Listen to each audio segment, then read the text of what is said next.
welcome to Teacher Sipe's channel. How are you guys? I'm so excited. I would like to start by appreciating everything that you are doing. Thank you so much for watching my videos. Subscribe, like, and share. Please, I'm here today. I'm loaded, guys. I'm someone who's natural, and I love you so much, guys. Wherever you are, today I come to share you my story about my life. Yeah, I'm somebody who always follow the comments, read them, take it into consideration. So today I say today is the day. I've been waiting for a proper time and I realized that it's today whereby I should tell you about my life. So guys, when you see me just a quiet changing my face, it will be showing that today I'm not well. So today I come with my life. I would like to first tell those who doesn't know me well, I am Teacher Sipe, a mother of 2 girls and a husband. Guys, my life is a journey and it's a big, huge story. Okay, I would like to start by telling you I am from a family of 6 and it's a ratio of 3 girls and 3 boys. Unfortunately, our firstborn is late, but I thank God because we are still there. Guys, I learned a lot in my life when I was growing up. And let me tell you, my parents are from different countries, different tribes. So that's where things started to be difficult and a little bit hard because, you know, mommy would tell me what I should consider, different from what my father would tell me what I should consider. So by growing up in that kind of situation, there was a little bit of confusion. When I was growing up, I spent most of my time with my mom than my daddy. So with that situation, my mom was the winner because I was listening to mommy more than listening to daddy. But trouble was coming when I visited my grandparents from my father's side. That's when I realized that no, what we were doing at mommy's place and here is completely different. Anyway, guys, my father is a Malawian, Munyasa Mulomwe from Malawi. And my mother is a Mushona from Zimbabwe, Arondera side. Then now, that's where my story started. So I was learning more of Shona tribe and more of Malawian tribe. So to make them connected to be the same, it was a little bit tough. But you know what? I was trying my best. And I did my education, learning 2 different languages again. You know, this kind of thing, sometimes it's a little bit confusing when it comes to children. So to me, it was hard for me most of the time because I speak Chewa, I speak Shona, I speak Nyanja, we speak Lomwe. You see, this kind of languages. So for me to catch more of Shona languages, then it was a disadvantage for me. I couldn't make it. So from my mother's side, I managed to speak Shona. Only Ndebele was hard. But to my father's side, I managed to speak Chewa, Nyanja, and Lomwe. You see? So Daddy was always the leader of the family. Then it comes to pass that after education, I grew up knowing that, yes, of course, in the family we were having challenges. But what I learned most from my family, I learned hard work. Oh, what I do in my content, it comes from my mother. She was a really very strong woman. I'm not meaning that Daddy wasn't a hard worker. No, Daddy was very hard worker, responsible father. Although we were many things wasn't enough, but he was trying his best. But why I say mommy was the most? Because mommy was working more than 2 jobs. She was a housewife, taking care of all of us, 6 of us. She was working a permanent job. She was a teacher. She was selling small things at home. She was knitting jerseys, hats, all winter clothes. My mother, you see how hardworking she was. So from there, I learned a lot. I grew up knowing that, hey, if to be a strong woman, you should be working more than 2 or 3 things or work at a time with no complaint. I learned again hard times. There's no one day I can remember seeing my mom changing the face because of too much work. One day I asked my mom, Mommy, don't you feel tired? Can't you see you're working too much? Can't you ask Daddy to share or to work with you? Mommy said, no, you know what? As a woman, you should be very strong and you should do all your work with love and happiness. You don't have to be angry.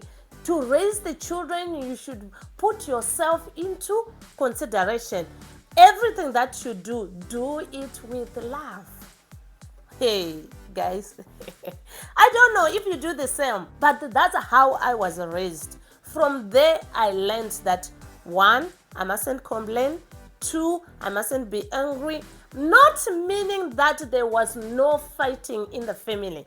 No, the fight was there. Always there. But guess what? What I learned? Mommy used to keep quiet first before Daddy and let Daddy speak.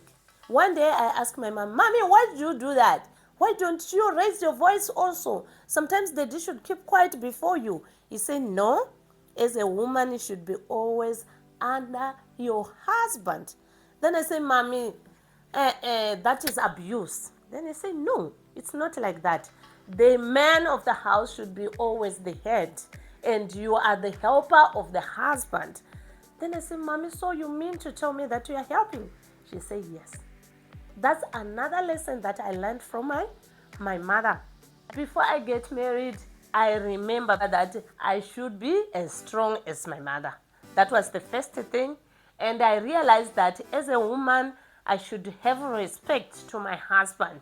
That was the second thing. The third thing, I realized that as a woman, I am going to work as hard as I could so as to achieve all my goals or to be happy in my house.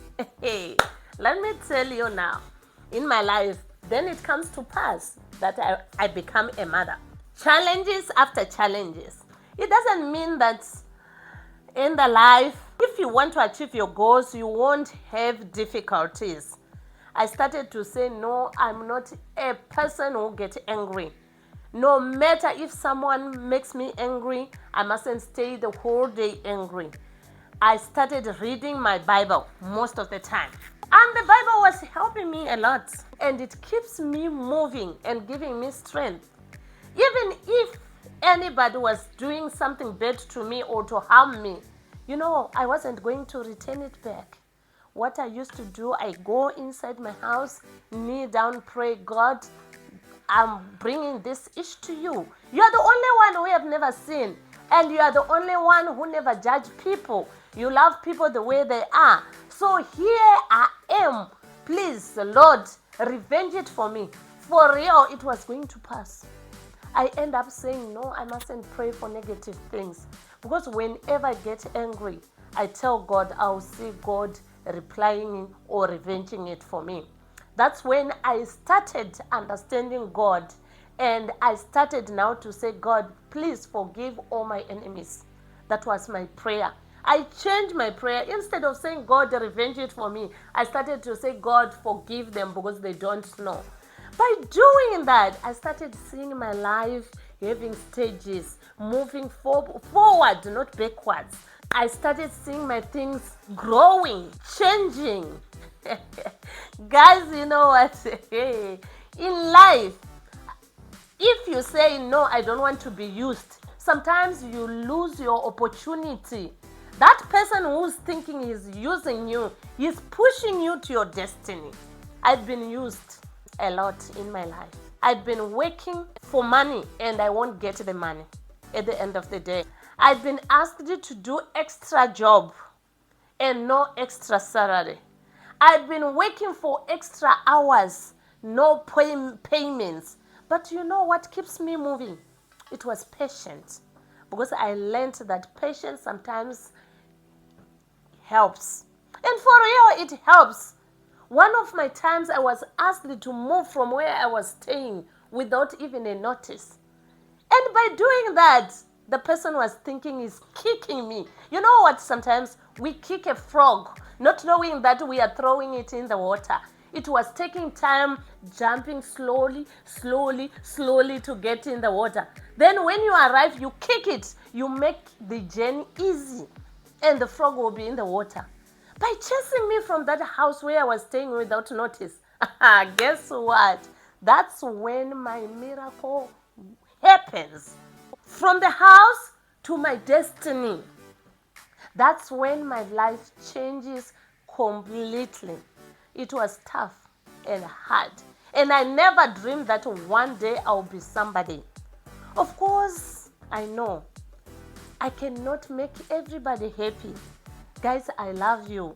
But sometimes I'm not 100%. I'm a person. Sometimes I say something that will upset you. Sometimes the way I'm performing, you don't like it. But there's another way of telling me, just forgive me. And I always ask for forgiveness so that we can keep on moving in peace and love. The most thing that I really want is love in my life, happiness. And what I learned again, God is a faithful God who lifted where it's down. So whenever I was seeing downwards on my things, something going down, not reaching to my expectations, I was just saying, God, you can see here that I'm weak. You can see there that I cannot do it. Please do it for me. That was my prayer. And with prayers, it doesn't necessarily mean if someone prayed today and it happens tomorrow, it can happen the same way with me. But what I know, He will never forsake me. My life was tough, very hard. But through God, things changes. He opened a new page for me. From a teacher, it comes to a time whereby I stop being a teacher, suffering. That's why I came here to say my life was a story. In fact, it's a story. Because you might say, teacher, you don't understand. Your life wasn't as mine. But as I can see it, it was really tough. But because of what I learned from the beginning when I was being raised, because there's a time whereby sometimes we sleep hungry, not eating. While other people were eating, other people were drinking, other people dressing smart, celebrating their birthdays. But for me, I have never celebrated my birthday when I was a teenager. Think, I started celebrating my birthday last year. That was my first celebration. Meaning what? 2021, things turn around for me. That is when I started celebrating my first birthday in my whole entire life. Meaning things have changed. Even to celebrate my children's birthday, I started last year, meaning that God can change things. Life can change. Guys, I'm so excited. I'm so happy. Of course, it was hard for me to say my story. Even this year, guys, I celebrate my husband's birthday for the first time here in Botswana, foreign country. Meaning that God is lifting me from another level to another level to another level until, guys, support me. I need your support, more of your support. And I promise that I'll also support others who want support. Guys, you forgive me. I told you already, laughing, it's in me. It's in my blood. You see, If you are not used to something, things can happen. Because that was my first time, my second birthday for my husband. And that was the first party whereby my husband will have a cake. Yeah, of course, to you it's small, but to me it's big because that was the first time. You know what? When I hold it in my hands were shaking. Is it real? Is it really happening? Is this my husband cake? And you know what? Oh, it was a mess. I dropped it. And guys, I feel like I could cry and I feel very ashamed. But I told my husband, don't worry. This is new things in my life. Life is changing. Next time, I will not drop it. And I will show you exactly how it is. You can go back and watch my husband's birthday. It's really happened. And I was ready for the party. But because of new things, if you are not used to something, yes, that thing can happen. Of course, it was an accident, but that's how it is. This is how my life was. And I hope by the time I'll be telling you, I think after 2 years or 3, I'll be telling you something different. I keep on moving and I'm still moving. Support me. Anyway, everything that I do, I'll be myself. Love you guys. Comment, subscribe, give this video a big thumbs up and share with others. Love you. Bye bye.